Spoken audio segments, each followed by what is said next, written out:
जो दो संख्याओं का अनुपात 7:11 है और उनका लघुत्तम समापवर्तक एलसीएम 154 है। तो पहली और दूसरी संख्या क्या होगी? तो सबसे पहले हमें इसमें दिया क्या है?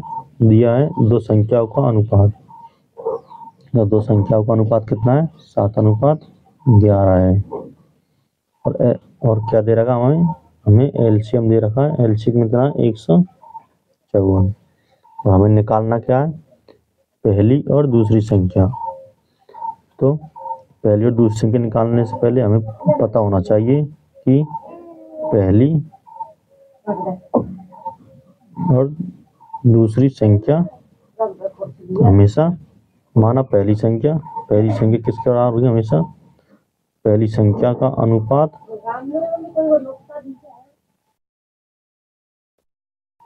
पहली संख्या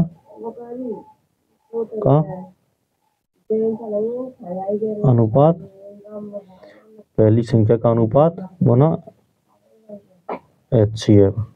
तो पहली संख्या क्या होगी हमारे पास में? पहली संख्या का अनुपात और गुना HCF। तो जब हम इस पहली संख्या के अनुपात से HCF से गुना कर देंगे तो पहली संख्या निकल के आ जाएगी। और इसी तरह दूसरी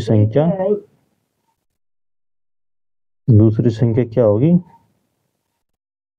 जब हम दूसरी संख्या का अनुपात को HCF से गुना कर देंगे तो दूसरी संख्या निकल के आ जाएगी। तो दूसरी संख्या का अनुपात गुना HCF। दूसरी संख्या निकालने के लिए हमें दूसरी संख्या के अनुपात को किससे गुना करना पड़ेगा? HCF से। तब जाके हमारी दूसरी संख्या निकल के आएगी। तो सबसे पहले हमें HCF निकालना पड़ेगा। HCF निकालने के लिए जब भी हमें इस प्रकार का क्वेश्चन दिया गया है जिसमें संख्याओं का अनुपात दिया गया है और एलसीएम दिया गया है, तो एक इक्वेशन होती है जो पहली संख्या का अनुपात माना A है, दूसरी संख्या का अनुपात माना P है, गुना HCF बराबर LCM। तो ये A क्या है हमारे पास में? ये हमारे पास में पहली संख्या का अनुपात है और B दूसरी संख्या का अनुपात है गुना HCF बराबर LCM। तो इससे हम LCM भी निकाल सकते हैं, HCF भी निकाल सकते हैं और पहली और दूसरी संख्या का अनुपात भी निकाल सकते हैं। लेकिन हमें अनुपात दिया गया है, LCM दिया गया है और HCF हमें निकालना है। तो HCF निकालने के लिए एक ही जगह पे एक क्या है? पहली संख्या का अनुपात। तो पहली संख्या का अनुपात कितना है? 7 गुना में दूसरी संख्या का दूसरी संख्या क्या? B। तो B का अनुपात कितना है? 11 गुना HCF। LCM कितना है हमारे पास में? 154। तो 11 और 7 कितना? 11 और 7 का गुना कितना हो गया? 77 और HCF बराबर में कितना है? LCM 154। तो HCF यहीं रहेगा और 77 कहाँ जाएगा? 154 के नीचे कितना आ जाएगा हमारे पास में? HCF हमारे पास में आ गया 2। अब HCF आ गया तो हम पहली संख्या भी निकाल सकते हैं और दूसरी संख्या भी निकाल सकते हैं। पहली संख्या क्या होती है? पहली संख्या किसके बराबर होगी? तो पहली संख्या किसके बराबर होती है? पहली संख्या का अनुपात। तो पहली संख्या का अनुपात कितना है? 7। पहली संख्या का अनुपात 7 गुना HCF कितना हमारे पास में? 2। तो गुना 2। तो पहली संख्या क्या जाएगी? 14। और दूसरी संख्या पूछा हमसे, तो दूसरी संख्या निकालने के लिए क्या होता है? दूसरी संख्या का अनुपात गुना HCF। तो दूसरी संख्या का अनुपात कितना? 11।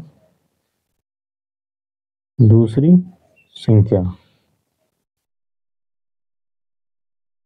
संख्या का अनुपात कितना है? 11 और गुना HCF कितना होगी हमारे पास में? दूसरी संख्या 22। समझ में आया? दूसरी संख्या क्या होगी? दूसरी संख्या का अनुपात गुना और HCF कितना है हमारे पास, HCF है 2। तो इस तरह से दूसरी संख्या क्या है हमारे पास में 22। लेकिन जब भी हमें एग्जाम में इस प्रकार का क्वेश्चन आए तो हमें इतना नहीं लिखना है, हमें सीधा इस वाली इक्वेशन को लिखना है। मैं इधर लिखता हूँ इसको।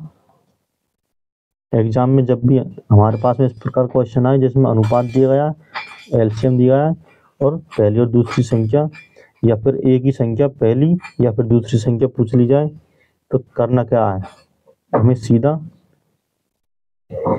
ए की जगह पे कितना लिखना है 7 और बी की जगह पे कितना लिखना है, बी की जगह पे कितना लिखना है 11 और गुना HCF लिख देना है।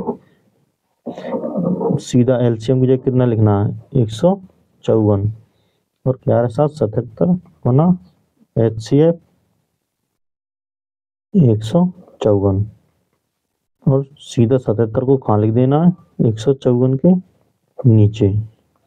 कितना आया HCF 2 और HCF को मान के चले हमसे पहली संख्या पूछी है तो पहली संख्या निकालने के लिए पहली संख्या का अनुपात होना 2। तो ये क्या गया हमारे पास में पहली संख्या 2 आ गई और माना दूसरी संख्या पूछी है, दूसरी संख्या निकालने के लिए 11 से गुना कर देना है HCF को 2 से, तो 22 आ गई। ये हमारे पास में दोनों संख्याएं आ गई है।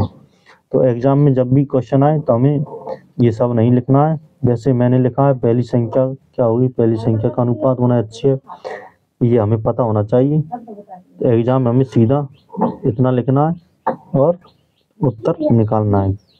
तो ये क्या हो जाएगा हमारे पास में पहली संख्या हो जाएगी और दूसरी संख्या 22 हो जाएगी। तो उत्तर क्या होगा यहाँ पर हमारे पास में 14 और 22।